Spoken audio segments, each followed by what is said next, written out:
алымы бөлімінен кіші болса, ол дұрыс бөлшек. Жарайсыз. Аралас сан дегеніміз не? Бүтін бөліктен және бөлшек бөлімінен тұрса, ол аралас сан. Мысалы келтіретін болсақ, 2/3-тен 1. Бүтін бөлігі қайсысы? Бүтін бөлігі 2, бөлшек бөлігі 3-тен 1. Жарайсыз, отыра ғой. Сағыныш айта ғой, бұрыс бөлшек дегеніміз не? Бұрыс бөлшек дегеніміз алымы бөлімінен үлкен болса, онда ол бұрыс бөлшек. Мысалы 4-тен 7. Алымы 7, бөлімі 4. Жарайсыз, отыра ғой. Балалар, жай бөлшекті, бөлімдері бірдей жай бөлшекті қалай қосамыз? Айтады, Ерасыл? Бөлімдері бірдей жай бөлшекті қосқан кезінде бөлімдерін сол күйінде жазып аламыз да, алымдарын қосып, алым етіп жазамыз. Дұрыс, жарайсың. Бөлімдері әртүрлі бөлшектерді қалай қосамыз? Санжар? Бөлімдері әртүрлі бөлшекті қосқан кезде ең алдымен ең кіші ортақ есебін табамыз. Ең кіші ортақ есебін тауып болған соң тоқтауыш көбейткішін табамыз. Ал ең соңғы жай бөлшектерді қосу амалын орындаймыз. Жай бөлшектерді қосу амалы қандай? Жай бөлшектерді қосу амалы ережесі бөлімін сол күйінде жазамыз, алымына қосып, алым етіп жазамыз. Бөлімдері әртүрлі бөлшектерді азайту кезінде бірінші ең кіші ортақ есебін пайдаланып ортақ бөлімге келтіріп аламыз. Екінші, оларды толықтауыш көбейткішін тауып аламыз. Ал үшінші, бөлімдері бірдей жай бөлшектерді азайту ережесін орындаймыз.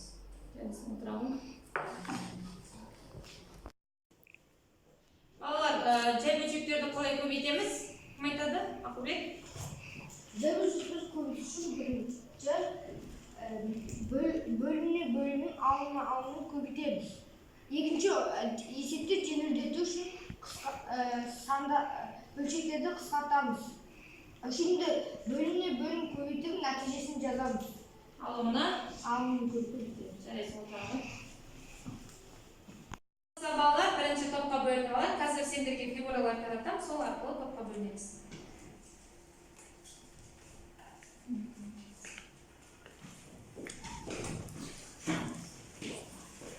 Бұл фигуралардың арт жағына қарасаңдар, бізде дұрыс бөлшек, бұрыс бөлшек, аралас сан бар. Сол сандарды ала отырып, топқа бөлінеміз. Бөліне қойыңдар.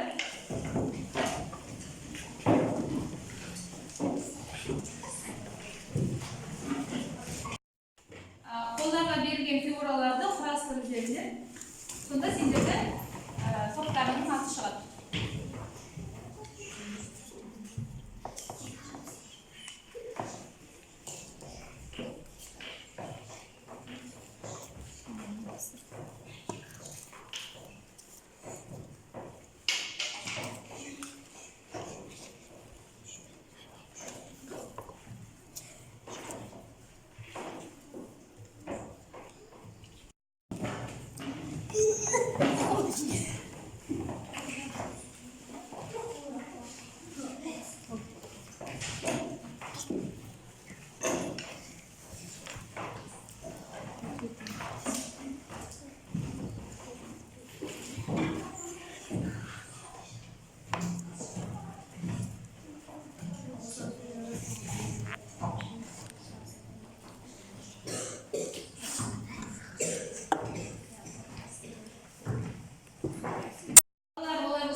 Birinci top bұрыс бөлшек, екінші топ дұрыс бөлшек, үшінші топ бізде аралас сан болды. Енді осы алған фигуралардың артында бізде бөлшектер бар, дұрыс бөлшек. Оқи ғой Ерасыл? Менде дұрыс бөлшек 13-те 2. Бөлшектің алымы мен бөлімін алмастырса қалай болады? 2-ден 13. 2-ден 13 деген бөлшек шықты. Жарайсың, отыра ғой келесі. Ақжан айтады? 4-тен 9 шықты. Алымы мен бөлімін алмастырсақ 9-дан 4. Біздің бүгінгі өтетін оқу мақсатымыз берілген санға кері санды табу. Жаңа айтып өткендегідей, бөлшек, мысалы дұрыс бөлшек 2-ден 3 болса, оған кері сан 3-тен 2 болады екен. Олардың көбейтіндісі бізде өзара кері сан. Бүгінгі оқу мақсатымыз кері санды табу. Балалар қазір тақтаға қарап, өзара кері сандардың түсіндіру жолын білім арқылы қарастырамыз. Онда тақтаға екі санның көбейтіндісін қарастырайық. Сонымен екі санның көбейтіндісі бірге тең. Көбейтіндісі бірге тең болатын екі санды өзара кері сандар деп атайды. Яғни 7-ден 5 саны мен 5-тен 7 сандары өзара кері сандар. Енді 3,5-тен 2 аралас санына кері санын табайық. Ол үшін оны бұрыс бөлшекке айналдыру керек. Яғни 3,5-тен 2 аралас саны 5-тен 17-ге тең. Ал оған кері сан 17-ден 5-ге тең болады. Сонымен жай бөлшекте кері санды табу үшін оның алымы мен бөлімінің орындарын ауыстыру керек. Дәл солай 5 пен 5-тен 1 өзара кері сандар, себебі олардың көбейтіндісі бірге тең. Сонымен натурал санға кері сан алымы бірге тең, ал бөлімі сол натурал санға тең бөлшек. Балалар, мысал келтірейік. Мысалы 2,5-тен 1 саны бізде қандай сан? Аралас санды бұрыс бөлшекке келтіріп жеңдер. Неше болады? 5-тен 11. Өте жақсы. Осының кері саны бөлшектің алымы мен бөлімін орын ауыстыратын болса, қандай болады? 5-тен 5. Жақсы. Осы өзара кері сан дегеніміз берілген бөлшек екі бөлшектің көбейтіндісі бірге тең болатын болса, онда ол өзара кері сан болады екен. Енді қарайық, мысалы 5-тен 11 мен 11-ден 5-ті көбейтетін болса, жай бөлшекке көбейту ережесін қолданамыз. Алымына алымын, бөліміне бөлімін көбейтеміз. Олай болса, бізде қысқаратын бөлшектер бар, я? Қайсы қысқарады?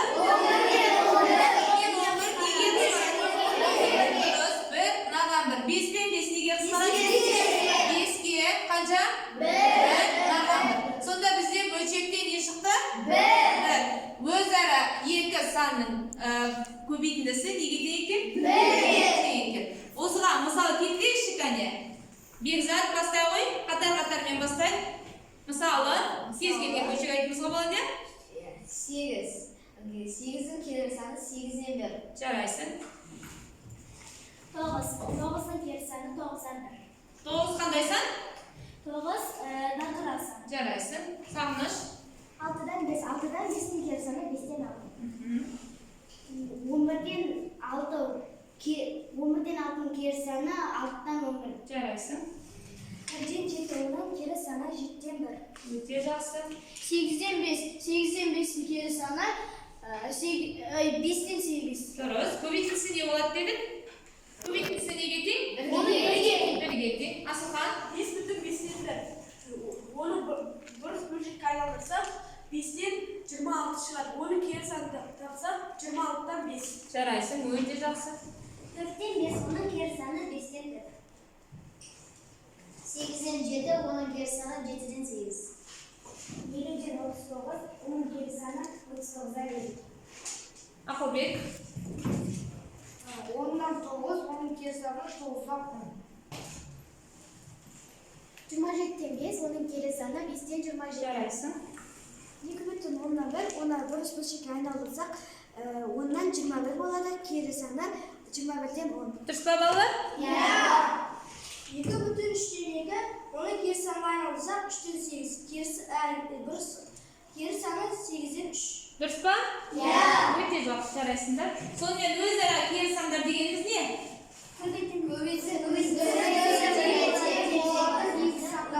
Сандар, иә?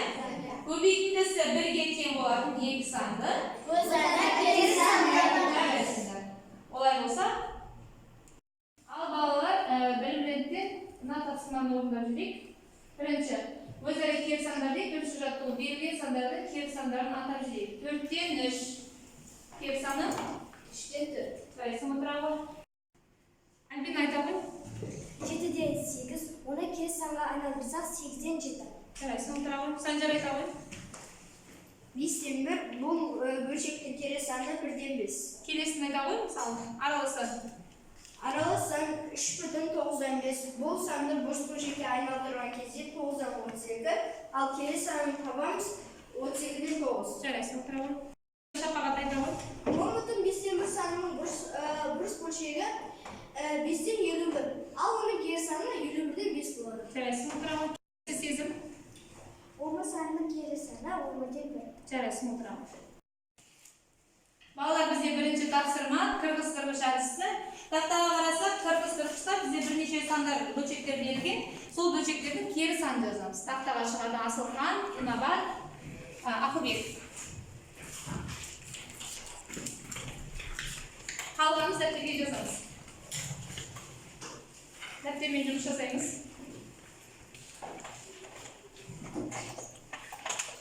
Сападан бұрын шығарып орындаймыз.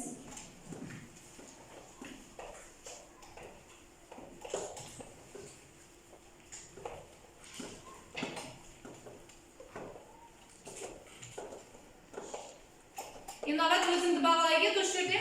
Мен Неге үйрендің? бұл жерде бұрыс бөлшекті кері санға айналдырдым. Кері сандардың көбейтіндісі неге тең келді жаңа? Бірге тең. Жаза қойсын. Ақылбек, сен айта ғой. Менің таңдаған саным 8-ден 7. Оның кері саны 7-ден 8. 2/6-5 деген санды алады. Оны бұрыс бөлшекке айналдырғанда 6-тан 17, ал кері санға айналдырғанда 17-тен 6 шығады. Кері сандардың көбейтіндісі неге тең келді? Кері сандардың көбейтіндісі 1-ге. Өте жақсы. Ақылбек, кері сандардың көбейтіндісі неге тең болды? 1-ге тең. Өте жақсы. Жарайсыңдар, тұра қойыңдар.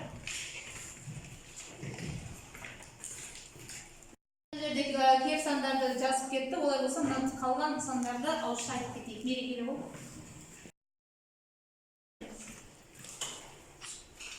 Менің таңдаған саным 8. 8-дің кері саны 8-ден 1. Жарайсың. Кері ғой.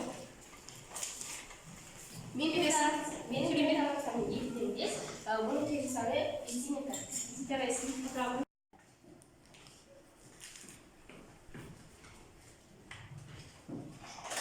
Менің алған саным 11-ден 9.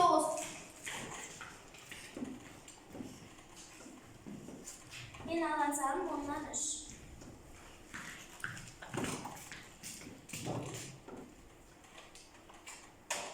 Мен алған саным 15-ден 7. 11-ден 9 санының кері саны 9-дан 11. 10-нан 3 санының кері саны 3-ден 10.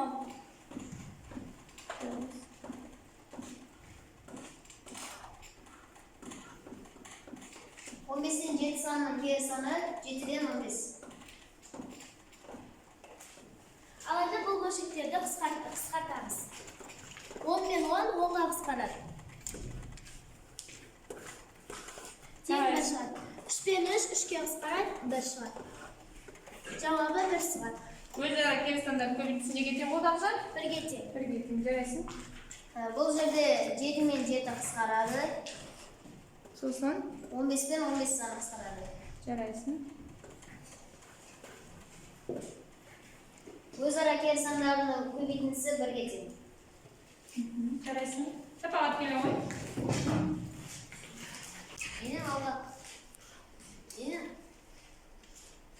Менің алған саным 10.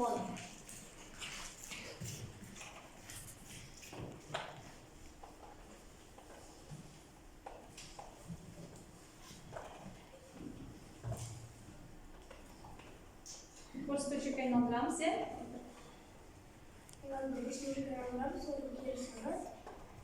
Онда 10 санының кері саны 10-нан 1.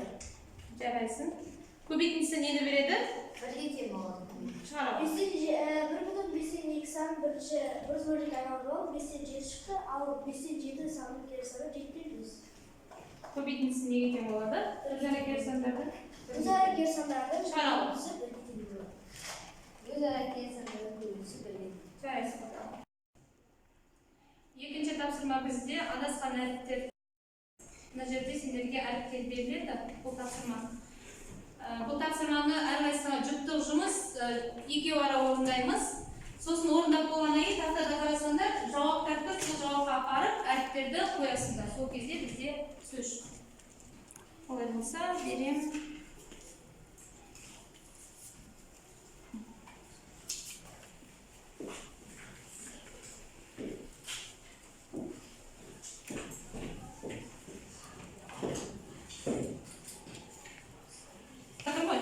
Постерді сол постерге орындаймыз. Жұптығын орындаймыз.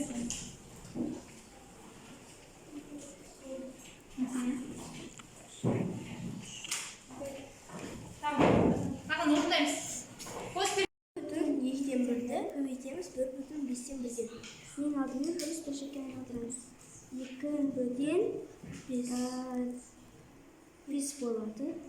Алмада бестен 6 болады. Қысқаратындар 5 пен 5 қысқарады бірге. 2 мен 6 қысқарады. 1 мен 3. Жауабы 3 болады. Келесі 45-тен 11-ді көбейтеміз 22-ден 3-ге. Қысқартатындарды қысқартамыз. 4, 15. Көбейткен кезде 30 тең болады.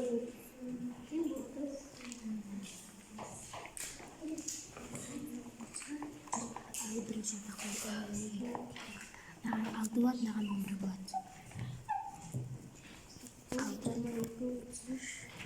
6 мен 11.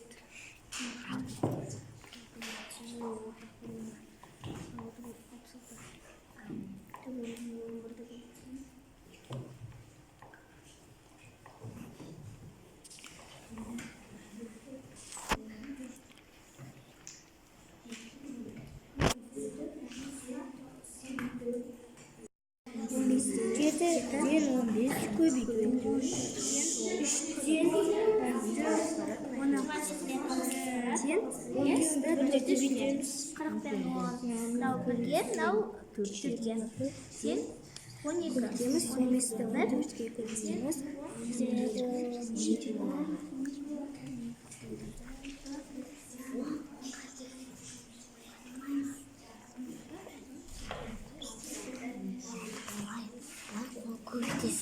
12 болады. Көбейтеміз. Маған.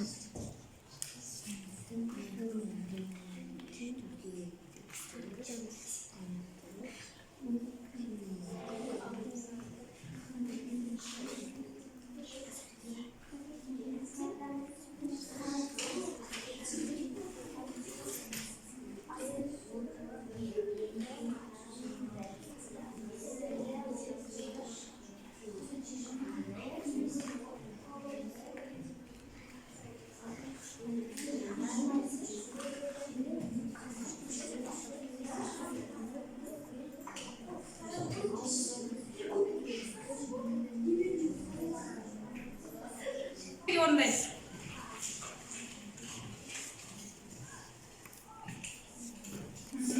Қолдарға бердім ғой бірнеше. Ал орындай беріңдер мына. Орындай беріңдер. Орындап аламыз бірінші. Болғанымыз тақтаға не береміз, жауап болғанымыз.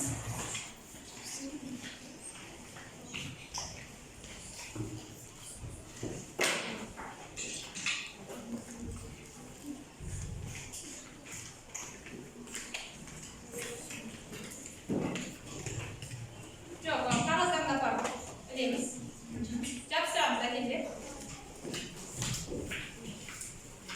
Шығып тақтаға береміз. Шығып көп кетесің.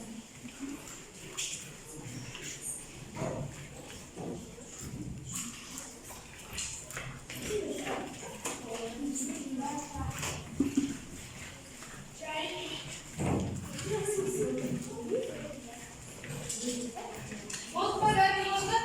Әдемі қалып кеттім, ерек.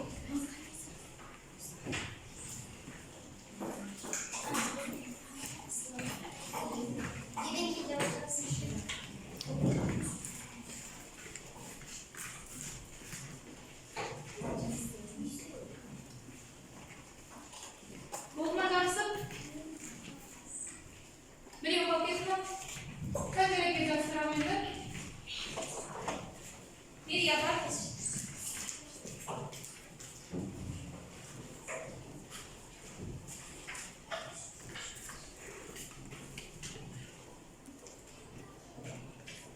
Жарайсыздар, өте жақсы. Не шықты бізде? Бір-біріміздің жұмысты бағалап жүрейік. Сезім шапағатты бағалайық. Шапағат бұрыс бөлшекке бұрыс бөлшекті көбейту кезінде қысқартуды дұрыс орындады. Жарайсың, браво. Ахмет жай бөлшектерді көбейтуді дұрыс меңгерген. Ол бөлшектерді қысқартуды да жақсы меңгерді. Жарайсың, отыра бер. Менің жұмым Альбина араласаны бос бөлшекке жақсы айналдыра білді, және қысқарту кезінде жақсы қысқартты. Жарайсың. Бекзат. Менің жолым Ақжан жай бөлшектерді көбейту кезінде алымдарға көбейтуді жақсы меңгерген және де қысқартуды дұрыс орындады. Жарайсың, отыра бер.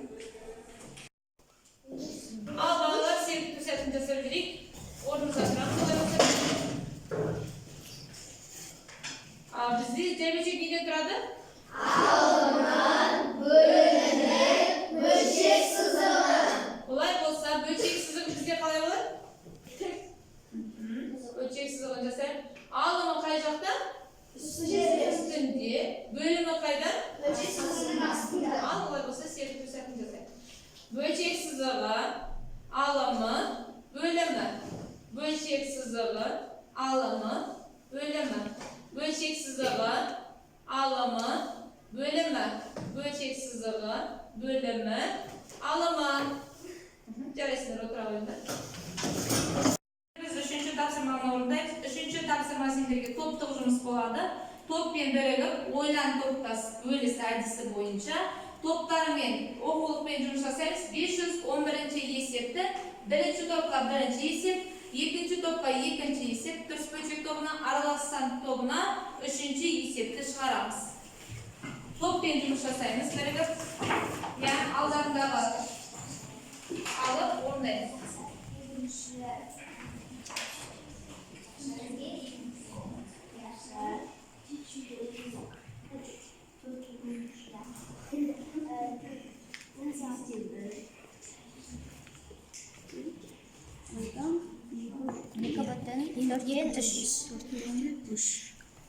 Енді оны жақсан жағамыз.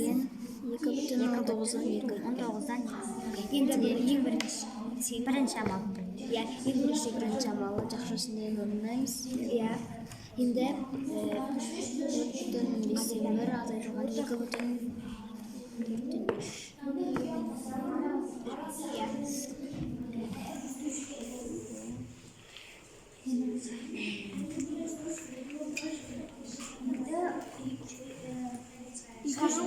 Қосамыз.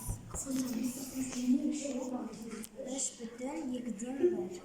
Енді мына екеуін тоқтауыш көбейткішін тігеміз. 7 мен 2-нікі.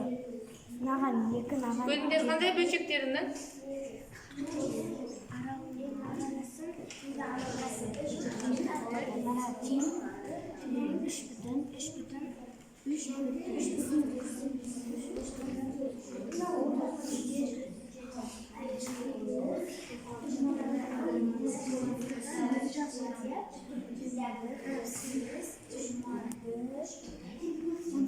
5-те қоссақ 23. Екінші амал.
Я знаю, енді көбейтіндісін шығарсақ, сен 96-да 98.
Şimdi cevabı.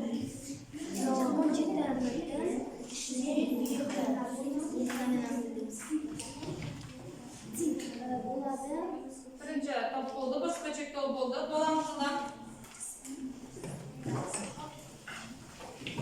Neresinden? Yedinci durs böcek top bo'ldi mu?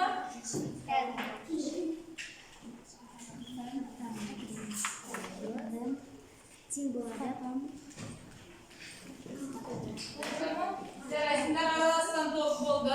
Kelesi. Üçüncü top. Üçüncü top bo'ldi mu?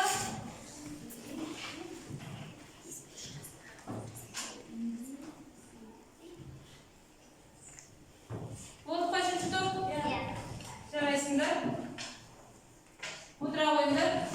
Bo'lay bo'lsa, saat tiliga birinchi top topshirmalarni ikkinchi topga beramiz. Durustböcek to'pidan durustböcek. Durustböcek to'pi aralashsa nima deymiz? Aralashsa durustböcek deyiladi. Endi tekshirdik. Tekshiramiz. Eshittirib durustmi tekshiramiz.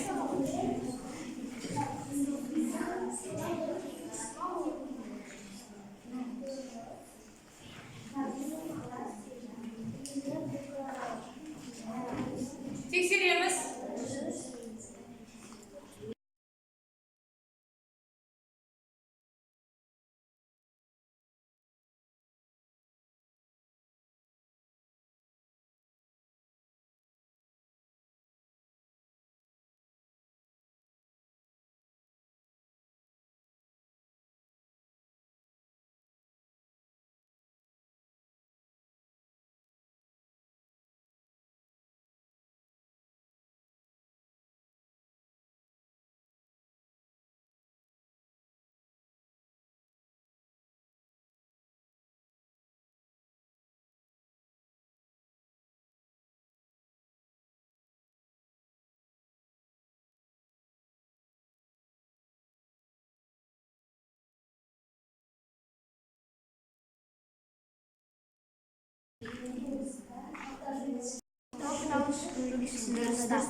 Terus qisqartgan. Qisqartganni durust qisqartgan. Senlar tekshirdilarmi? Durustböcek to'pi durustmi eshitdi? Durust qo'shilgan. Durust ko'paytirilgan. Aralashganda durustböcekga o'xshaydi. Durustböcek to'pi durustböcek to'pini bog'laydi. Yarasini aytadi. Ол жерде durustböcектің есебі өте дұрыс. Қосуда толықтауыш көбейткіштерін дұрыстап тапқан, ал көбейтуде қысқартуларын дұрыс қысқартып, мәнін де дұрыс тапқан. Жарайсың, отырамын. Келесі екінші араласқан тобы durustböcek to'pini bog'laydi. Durustböcek to'pi есептерін дұрыс шығарған. Араласқанда қосуда қателеспеген. Biz durustböcek to'pын есебін дұрыс деп айтамыз. Жарайсың. Отырамын. Бүгінгі сабақ мақсатында сіздерге сөзгі әдісін ұсынамын. Бұл жерде сөзгі әдісінде бәріміз білеміз, сөзгіде өткіземіз. Бүгін біз қандай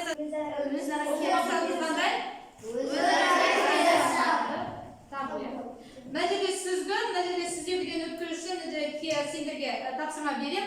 Осы тапсырманың кері сандарды үстінде қалады, кері саны жоқ сандар төменгі жағына түсіріп тастаймыз. Тапсырма берілді. Үш топқа үш тапсырма орындаймыз.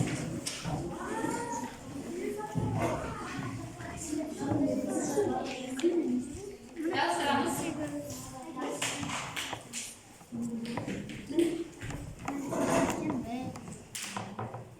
Тапсырамыз.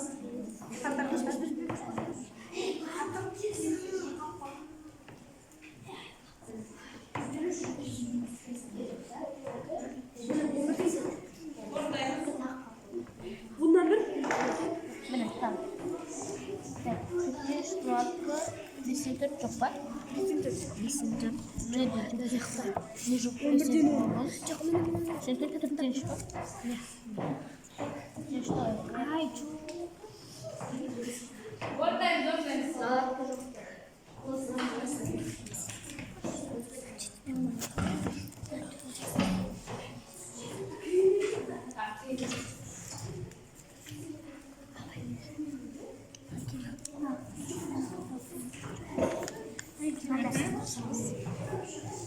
On жетіден жетінің кері саны бар ма? Жоқ.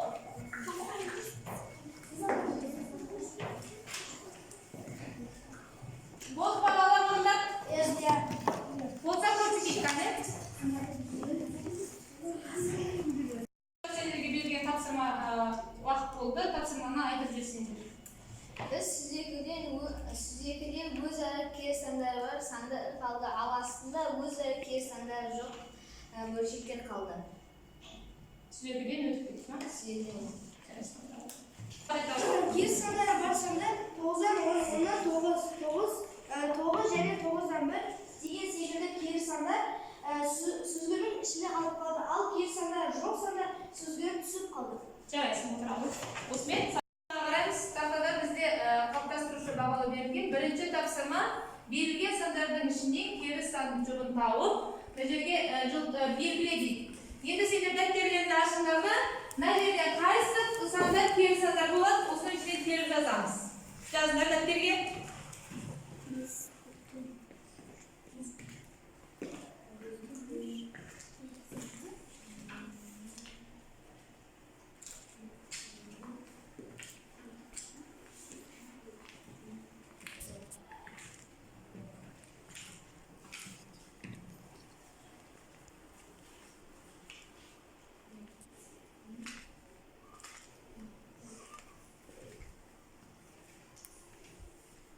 Болдық па балалар? Бұл жерде дескриптор бізде өзара кері сандарды таңдайды. Яғни айтып жіберейік. Мына бар? 5-тен 3, кері саны 3-тен 5. Тағы бар ма? 2, кері саны 2-ден 1. Тағы бар ма? 25-тен 19, кері саны 19-дан 25. Дұрыс па балалар? Иә. Бәріміз дұрыс па? Қолымыз көтерейік, дұрыстар? Жарайсыңдар, отыра қойыңдар. Енді екінші тапсырмаға қарағанда берілген сандардың кері сандарын жазыңдар. Мына жерде қарасаңдар дұрыс бөлшек берілген, аралас сан, одан кейін натурал сандар берілген. Бұл жерде кері санды жазамыз, одан кейін дискрипторы аралас сандарға кері сан жазады, натурал сандарға кері сандарды жазады. Үш топ бар бізде. Бұрыс бөлшектер тобына натурал сандарды жазады. Тақтаға келіп шыға береміз. Келесі. Екінші топ. Дұрыс бөлшектердің кері санын жазады. Үшінші топ аралас санды жазады. Келіңдер тақтаға шыға беріңдер біріндер.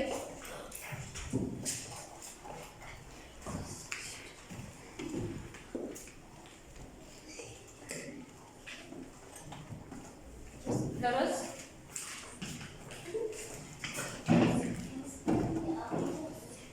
Тақтадан қарап аламыз. Шыға береміз тақтаға, шыға береміз. Кезекпен шыға береміз.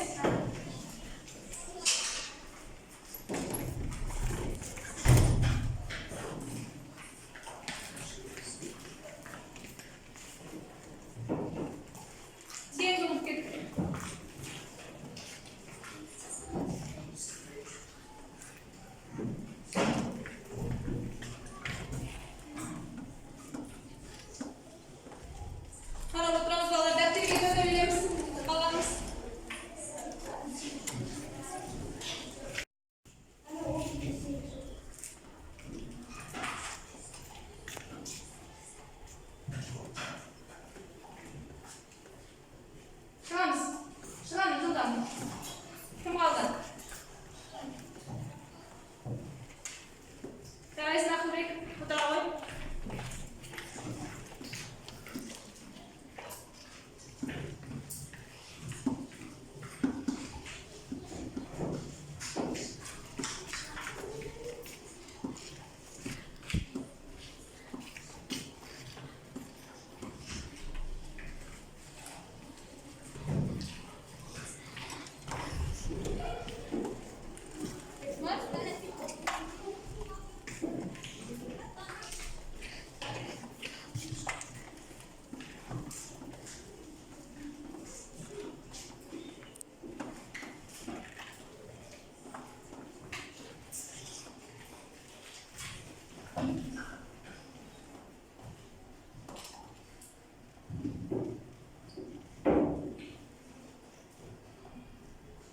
Жарайсыңдар. Дұрыс па балалар?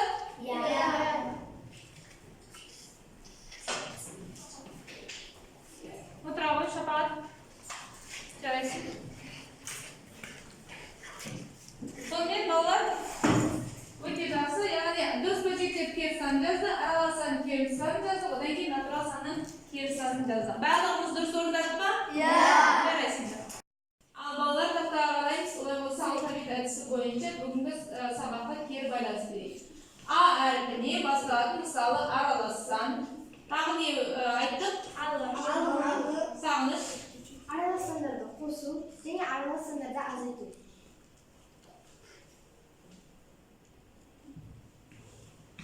Б әрпіне бір бөлшек және бөлшек сызығы және бөлшек.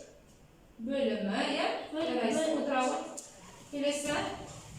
Д әрпіне дұрыс бөлшек. Ж әрпінен жай бөлшек. Б әрпіне натурал сан.